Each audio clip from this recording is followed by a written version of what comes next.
श्री सीतारामचंद्र भगवान की जय।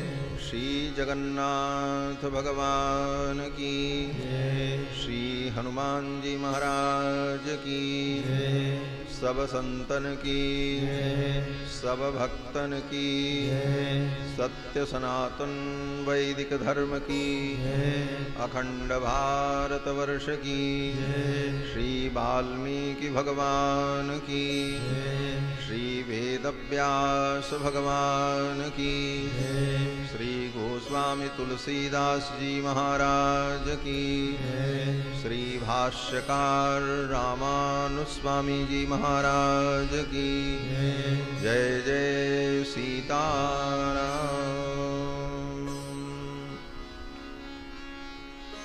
हरि ओम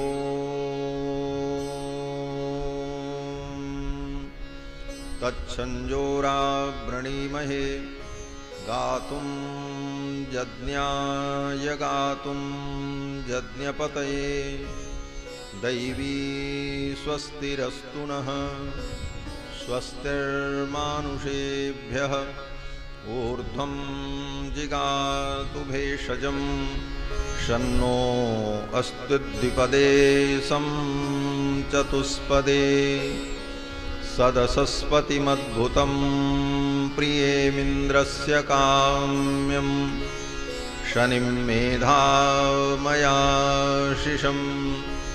मेधां मे वरुणो ददातु मेधामग्निप्रजापतिः मेधामिन्द्रश्च वायुश्च मेधां धाता ददातु मे विश्वानि देव सवितर्दुरितानि पराशुव यद्भद्रं तन्न आशुव रामाय रामभद्राय रामचन्द्राय वेधसे रघुनाथाय नाथाय सीतायापतये नमः।